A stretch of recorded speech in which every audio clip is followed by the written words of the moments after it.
الحمد للہ رب العالمین والصلاة والسلام علی قائد الغر المحجلین نبینا محمد وعلی آلہ وصحبہ اجمعین وبعد۔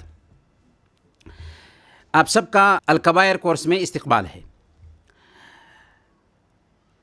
آج ہم بڑے گناہوں میں سے سب سے پہلا گناہ پڑھیں گے، عطیہ دینے میں اولاد کے بیچ ناانصافی کرنا۔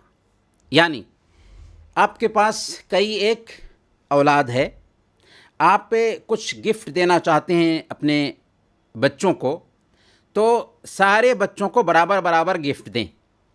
اگر کسی ایک بچے کو دیا، دوسرے بچے کو نہیں دیا، تو یہ بھی ایک طرح سے گناہ ہو جائے گا۔ ہاں، یہاں پر اتنا ہو سکتا ہے کہ آپ کے بچوں میں سے کوئی ایک بچہ ہے جو مجبور ہے اور آپ کے دوسرے بچے رضامند ہیں کہ فلاں بیٹے کی خاص مدد کی جائے، تو ایسی حالت میں اس بچے کی خاص مدد کی جا سکتی ہے۔ لیکن اگر گفٹ دینے کی بات ہوئی تو گفٹ میں برابری ہونی چاہیے، گفٹ میں برابری ہونی چاہیے۔ صحیح بخاری کی روایت ہے، حضرت نعمان بن بشیر رضی اللہ تعالیٰ عنہ بیان کرتے ہیں کہ میرے باپ حضرت بشیر رضی اللہ تعالیٰ عنہ مجھے لے کر اللہ کے رسول صلی اللہ علیہ وسلم کے پاس حاضر ہوئے اور انہوں نے عرض کیا کہ انی نحلت ابنی ھذا غلاما، کہ میں نے اپنے اس بیٹے کو ایک غلام دیا ہے۔ اللہ کے رسول صلی اللہ علیہ وسلم نے جب سنا تو آپ نے پوچھا کہ کیا تم نے اپنے سارے بیٹوں کو اس طرح کا غلام دینے کا ارادہ کیا ہے؟ انہوں نے کہا کہ نہیں یا رسول اللہ۔ تو آپ صلی اللہ علیہ وسلم نے فرمایا، اتقوا اللہ واعدلوا بین اولادکم، اللہ سے ڈرو اور اپنے بچوں کے بیچ انصاف کرو، اللہ سے ڈرو اور اپنے بچوں کے بیچ انصاف کرو۔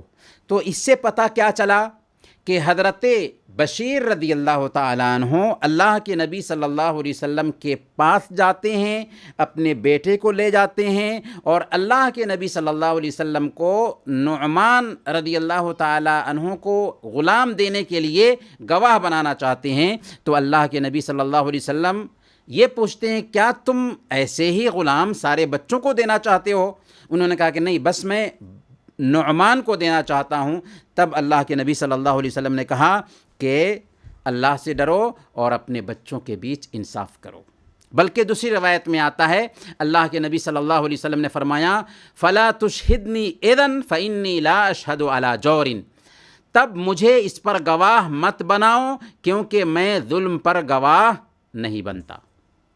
پتہ یہ چلا کہ اگر ہم اپنے بچوں کو گفٹ دیتے ہیں تو اس گفٹ میں برابری ہونی چاہیے۔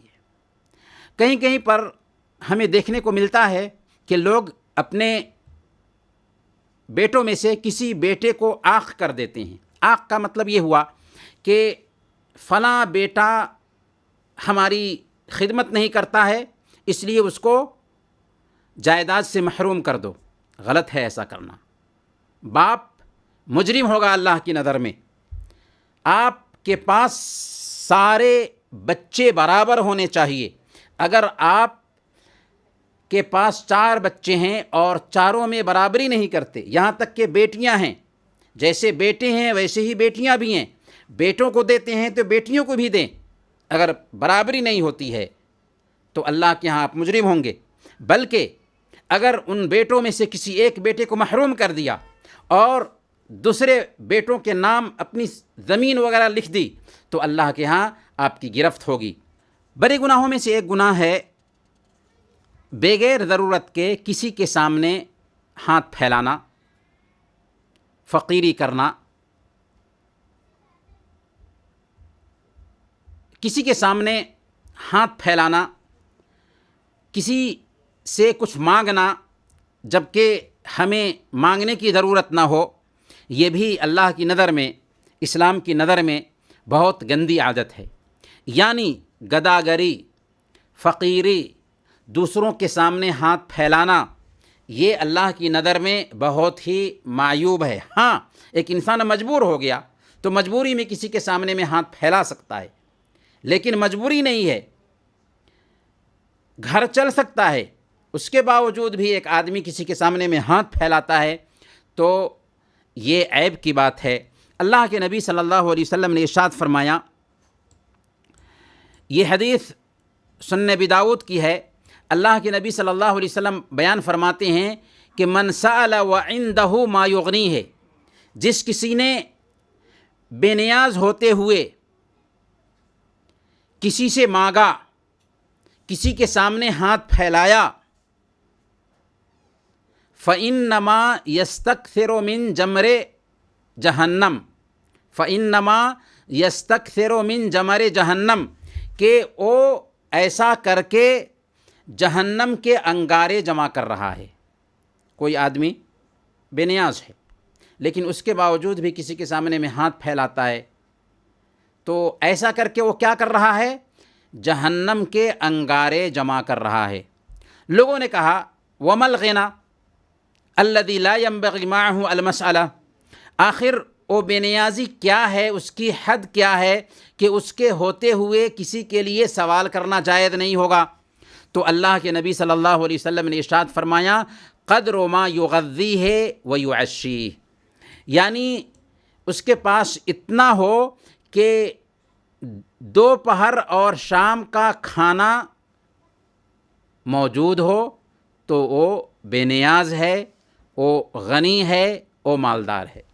گویا کہ ایک انسان جس کے پاس صبح اور شام کا کھانا ہے، ایسے انسان کے لیے جائز نہیں ہے کہ وہ مانگے، ایسے انسان کے لیے جائز نہیں ہے کہ وہ دوسروں کے سامنے ہاتھ پھیلائے، بلکہ اللہ کے نبی صلی اللہ علیہ وسلم ایک دوسری حدیث میں بیان فرماتے ہیں، من سأل وله ما یغنیہ جاءت یوم القیامت خدوشا او کدوسا فی وجہہ، کہ جو آدمی بے نیاز ہونے کے باوجود بھیک مانگتا ہے، وہ قیامت کے دن جب آئے گا تو اس کے چہرے پر زخم ہوگا۔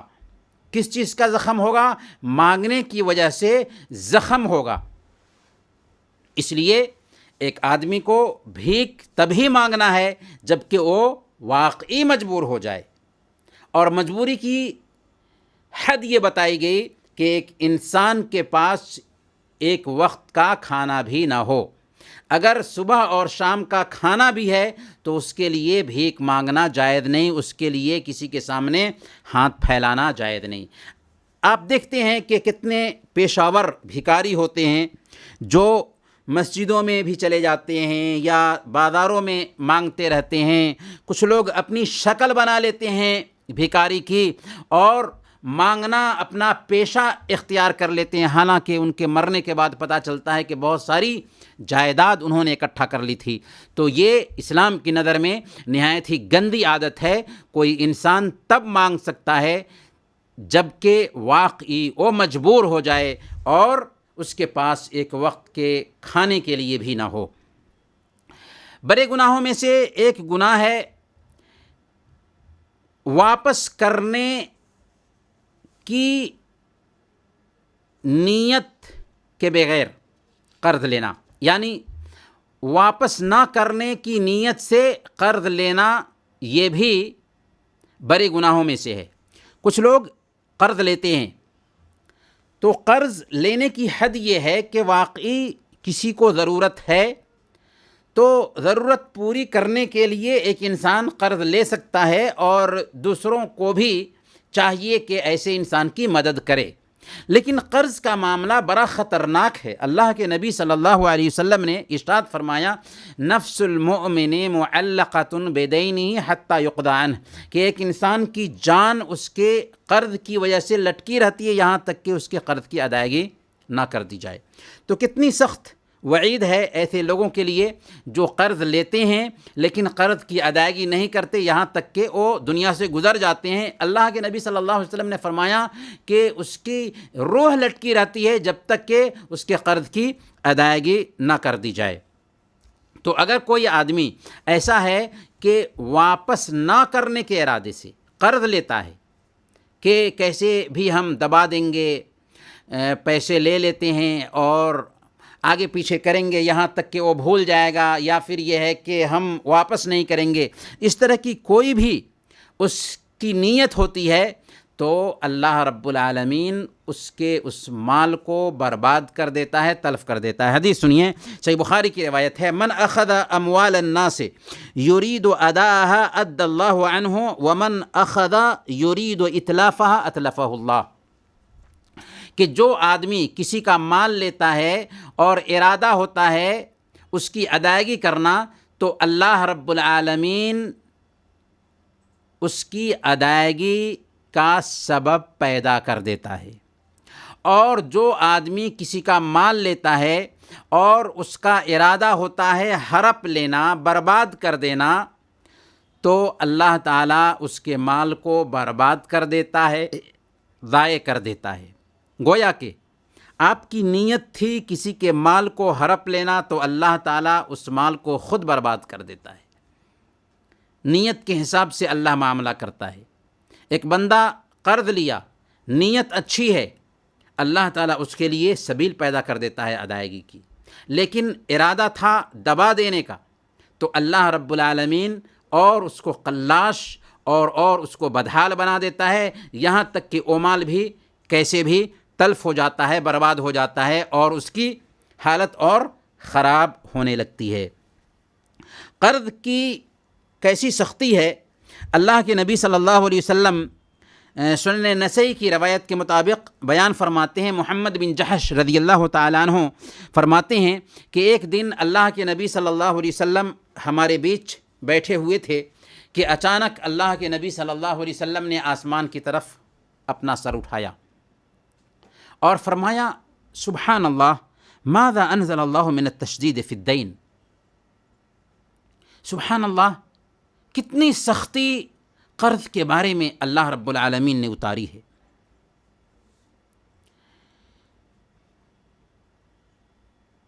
کتنی سختی اللہ رب العالمین نے اتاری ہے۔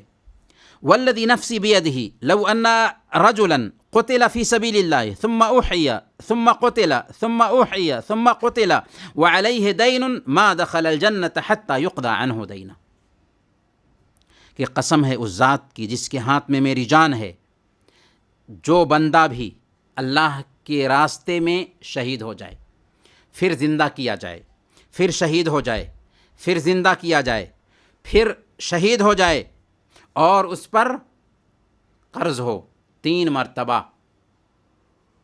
شہادت پاتا ہے، لیکن اس پر قرض ہو، تو اللہ کے نبی صلی اللہ علیہ وسلم فرماتے ہیں کہ ما دخل الجنت حتی یقضى عنہ دینہ، وہ جنت میں داخل نہیں ہوگا جب تک کہ اس کے قرض کی ادائیگی نہ کر دی جائے۔ تو اس سے ہم اندازہ لگا سکتے ہیں کہ قرض کی کیسی خطرناکی ہے۔ اس لیے اگر ہم کسی سے قرض لیتے ہیں، ارادہ ادائیگی کا ہے، اللہ تعالیٰ آپ کے لیے ادائیگی کی سبیل پیدا کر دے گا۔ ارادہ دبا دینے کا ہے تو اللہ رب العالمین عجیب طریقے سے اس مال کو بھی جو آپ نے لیا تھا تلف کر دیتا ہے، برباد کر دیتا ہے۔ تو کسی کا مال دبا دینے کے ارادے سے قرض لینا یہ بڑے گناہوں میں سے ایک گناہ ہے۔ آگے چلتے ہیں، بڑے گناہوں میں سے ایک گناہ ہے حرام مال کھانا۔ حرام مال کھانا یعنی آپ کمائی کرتے ہیں تو کمائی حلال ذریعے سے آنی چاہیے، حرام ذریعہ اختیار کر کے چاہے جو بھی کمائی کریں، اللہ رب العالمین اس میں برکت نہیں رکھتا۔ اور اللہ کے نبی صلی اللہ علیہ وسلم فرماتے ہیں، صحیح الجامع الصغیر کی روایت ہے، کل لحم نبت من سحت فالنار اولی بہ، کہ ہر وہ گوشت جو حرام مال سے پلے اس کے لیے بہتر ہے کہ وہ آگ میں جلے۔ گویا کہ ایک بندہ اگر حرام کمائی سے اپنے آپ کو پالتا ہے، اپنے بچوں کو پالتا ہے، تو گویا کہ اس گوشت پر جنت حرام ہے اور جہنم ہی اس کے لیے زیادہ مناسب ہے۔ ہر وہ گوشت جس کی پرورش حرام مال سے ہوئی ہو، جہنم کی آگ اس کے لیے زیادہ مناسب ہے۔ اس لیے ہم اپنی کمائی پر دھیان دیں۔ ہمیں دیکھنا چاہیے کہ ہماری آمدنی کا جو ذریعہ ہے اس میں حرام کی آمیزش نہ آنے پائے۔ یہاں تک کہ سود کے سسٹم کو بھی دیکھ سکتے ہیں کہ بینکوں میں جو پیسے ہوتے ہیں، ٹھیک ہے ہمارے لیے اس بات کی گنجائش ہے کہ کچھ دنوں کے لیے اپنے پیسے بینک میں رکھیں، لیکن اس میں جو پروفٹ آیا ہے وہ ہمارا نہیں ہے۔ اگر اس پروفٹ کو اپنے مال میں شامل کر لیتے ہیں اور اس کو کھا لیتے ہیں تو یہ بھی حرام کمائی اپنے مال میں شامل کرنا ہوا جو جائز نہیں ہوگا۔ اور اللہ کے نبی صلی اللہ علیہ وسلم کی حدیث ہم نے سن لیا، کل لحم نبت من سحت فالنار اولی بہ، ہر وہ گوشت جس کی پرورش حرام مال سے ہوئی ہو تو آگ اس کے لیے زیادہ مناسب ہے۔ بڑے گناہوں میں سے ایک گناہ ہے شراب پینا۔ شراب پینا بھی بڑے گناہوں میں سے ایک گناہ ہے، اور اس سلسلے میں ایک آیت ہم نے اس سے پہلے پیش کیا تھا، جوا کا جب ہم ذکر کر رہے تھے۔ اللہ نے فرمایا سورۃ المائدہ میں آیت نمبر 90، انما الخمر والمیسر والانصاب والازلام رجس من عمل الشیطان فاجتنبوہ لعلکم تفلحون، کہ اے ایمان والو بات یہ ہے کہ شراب، جوا، بت اور قرعہ کے تیر، شراب، جوا، بت اور قرعہ کے تیر، پھال، یہ چاروں کے چاروں کیا ہیں؟ یہ گندی باتیں ہیں، شیطانی کام ہیں، من عمل الشیطان، میڈ ان شیطان ہیں، شیطانی کام ہیں، گندی باتیں ہیں، فاجتنبوہ لہذا ان سے بچو۔ شراب حرام ہے اور اس کی حرمت کے لیے یہی آیت کافی ہے۔ اسی لیے جب یہ آیت کریمہ اتری اور اللہ کے نبی صلی اللہ علیہ وسلم کے ایک صحابی مدینہ میں اس آیت کا اعلان کرتے ہیں، تو چونکہ اس آیت کے اترنے سے پہلے شراب حلال تھی تو لوگ پیتے تھے کیونکہ اس کی حرمت نہیں اتری تھی، لیکن صحابہ کرام کے ایمان کو دیکھیے کہ جب یہ آیت کریمہ اتری اور اس آیت کریمہ کو ایک صحابی پڑھتے ہوئے مدینہ کی گلیوں میں گھومنے لگے تو جس کے پاس شراب تھی انہوں نے اس کے مٹکے کو پھوڑ دیا، جس کے ہاتھ میں شراب تھی اس گلاس کو پھینک دیا، یہاں تک کہ اتہاس کاروں نے، مورخین نے لکھا ہے کہ لگتا تھا کہ اس دن مدینہ میں سیلاب آ چکا ہے شراب کا۔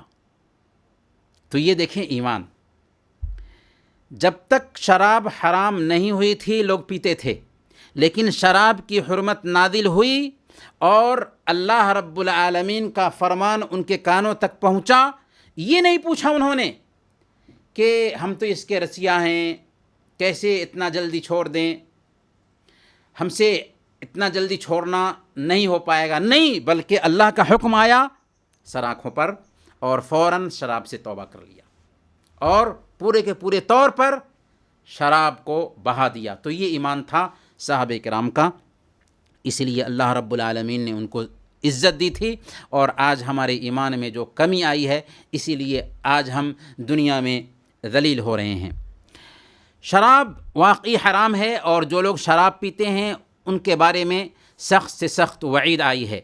اللہ کے نبی صلی اللہ علیہ وسلم نے صحیح مسلم کی روایت کے مطابق بیان فرمایا، ان علی اللہ عز وجل عہدا لمن یشرب المسکر ان یسقیہ من طینۃ الخبال، اللہ تعالیٰ نے اپنے ذمہ یہ لے رکھا ہے کہ جس نے نشہ آور چیز کا استعمال کیا اللہ تعالیٰ اسے طینۃ الخبال پلائے گا۔ اللہ تعالیٰ نے اپنے اوپر یہ عہد لے رکھا ہے کہ جو کوئی بھی دنیا میں نشاور چیزیں استعمال کرے گا اللہ تعالیٰ اس کو طینۃ الخبال پلائے گا۔ صحابہ نے پوچھا کہ یا رسول اللہ طینۃ الخبال کیا چیز ہے؟ تو آپ نے فرمایا عرق اہل النار او عصارۃ اہل النار، جہنمیوں کا پسینہ یا ان کے جسم سے نکلنے والا خون پیپ وغیرہ۔ گویا کہ دنیا میں ایک انسان جو شراب پیتا ہے کل قیامت کے دن اللہ رب العالمین جہنمیوں کے بدن سے جو خون اور پیپ نکلتا ہوگا اور وہ کھول رہا ہوگا، اس خون اور پیپ کو اسے پلائے گا۔ کیسی سختی ہے ایسے لوگوں کے حق میں جو شراب پیتے ہیں۔ اللہ تعالیٰ ایسی عادت سے ہم سب کو اپنی حفاظت میں رکھے۔ اللہ کے نبی صلی اللہ علیہ وسلم نے یہ بھی بیان فرما دیا تھا کہ ایک وقت آئے گا کہ لوگ شراب پئیں گے اور اس کا نام چینج کر دیں گے، یعنی شراب تو ہوگی وہ لیکن اس کا نام چینج کر کے اسے استعمال کریں گے۔ چنانچہ آج کے ڈیٹ میں بھی لوگ شراب کو روح افزا کہتے ہیں، روح کو تازہ بخشنے والی چیز نہیں۔ شراب ہے، گندی چیز ہے، شیطانی عمل ہے، میڈ ان شیطان ہے، اس لیے ایک بندے مومن کو شراب سے بچنا چاہیے۔ اللہ کے نبی صلی اللہ علیہ وسلم نے شراب کے بارے میں ایک قاعدہ یہ بتایا کہ ما اسکر کثیرہ فقلیلہ حرام۔ سنن ابی داؤد کی روایت ہے کہ جس چیز کی زیادہ مقدار نشہ لائے اس کی کم مقدار بھی حرام ہے۔ یعنی کوئی بھی چیز اگر آپ زیادہ مقدار میں اسے استعمال کرتے ہیں تو اس کی کم مقدار بھی حرام ہے، اس کی کم مقدار بھی حرام ہے، جائز نہیں ہے، تو اس کی کم مقدار بھی استعمال کرنا جائز نہیں ہوگا۔ شراب کے تعلق سے کئی حدیثیں ہیں، لیکن ایک اور حدیث ہم آپ کے سامنے میں پیش کرتے ہیں۔ یہ حدیث ہے سنن ابن ماجہ کی۔ اللہ کے نبی صلی اللہ علیہ وسلم نے ارشاد فرمایا کہ جس نے شراب پی اور نشہ کیا اس کی 40 دن تک نماز قبول نہیں ہوتی، اور اگر وہ مر گیا تو جہنم میں داخل ہوگا، اور اگر مرنے سے پہلے اس نے سچی توبہ کر لی تو اللہ تعالیٰ اس کی توبہ قبول فرمائے گا، اور اگر اس نے دوبارہ شراب پی اور نشہ کیا تو اس کی 40 دن تک نماز قبول نہیں ہوتی، اور اگر وہ مر گیا تو جہنم میں داخل ہوگا، اور اگر توبہ کر لی تو اللہ تعالیٰ اس کی توبہ قبول فرمائے گا، اور اگر اس نے تیسری مرتبہ بھی شراب پی اور نشہ کیا تو اس کی 40 دن تک کی نماز قبول نہیں ہوتی، اور اگر وہ مر گیا تو جہنم میں داخل ہوگا، اور اگر اس نے توبہ کر لی تو اللہ تعالیٰ اس کی توبہ قبول فرمائے گا، اور اگر اس نے چوتھی مرتبہ بھی شراب پی تو اللہ کے ذمہ ہے کہ اسے ردغۃ الخبال پلائے۔ پہلے کہا طینۃ الخبال، ابھی اللہ کے نبی صلی اللہ علیہ وسلم فرماتے ہیں کہ اللہ نے اپنے اوپر یہ عہد لے رکھا ہے کہ اسے ردغۃ الخبال پلائے۔ تو صحابہ نے پوچھا کہ یا رسول اللہ ردغۃ الخبال کیا چیز ہے؟ تو اللہ کے نبی صلی اللہ علیہ وسلم نے فرمایا کہ جہنمیوں کے جسم سے نکلنے والا فاسد مواد، یعنی خون، پسینہ اور پیپ وغیرہ۔ اس حدیث سے دیکھیے کہ اللہ کے نبی صلی اللہ علیہ وسلم فرماتے ہیں کہ جو آدمی شراب پیتا ہے 40 دن تک اس کی نماز قبول نہیں ہوتی، اور اگر اس مدت میں وہ مر جاتا ہے تو وہ جہنم میں جائے گا۔ کتنی سخت وعید ہے ایسے لوگوں کے لیے جو شراب کے عادی ہیں۔ اس لیے شراب سے ہمیں بچنا چاہیے، اور جو لوگ بھی ہمارے آس پاس میں ہیں شراب پیتے ہیں انہیں بچانے کی کوشش کرنی چاہیے۔ بڑے گناہوں میں سے ایک گناہ ہے سونے اور چاندی کا استعمال۔ اللہ کے نبی صلی اللہ علیہ وسلم نے بیان فرمایا، صحیح مسلم کی روایت ہے، حضرت ام سلمہ رضی اللہ تعالی عنہا بیان کرتی ہیں کہ ان الذی یأکل او یشرب فی آنیۃ الفضۃ والذہب انما یجرجر فی بطنہ نار جہنم، کہ جو آدمی سونے اور چاندی کے برتن میں کھاتا اور پیتا ہے وہ اپنے پیٹ میں جہنم کی آگ بھرتا ہے۔ سونے اور چاندی کے برتن میں کھانا یا پینا یہ جائز نہیں ہے، یہاں تک کہ سونا اور چاندی کا برتن فیشن کے طور پر اپنے گھروں میں سجا کر رکھنا بھی جائز نہیں ہے۔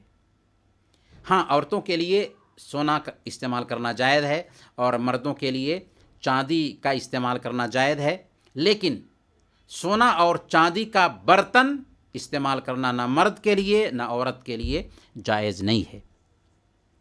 یہاں تک کہ کچھ لوگ ڈیکوریشن کے لیے بھی سونا اور چاندی کا استعمال کرتے ہیں، یہ سب منع ہے۔ اور اللہ کے نبی صلی اللہ علیہ وسلم نے ارشاد فرمایا کہ جو کوئی بھی سونا اور چاندی کے برتن میں کھاتا اور پیتا ہے وہ اپنے پیٹ میں جہنم کی آگ بھرتا ہے۔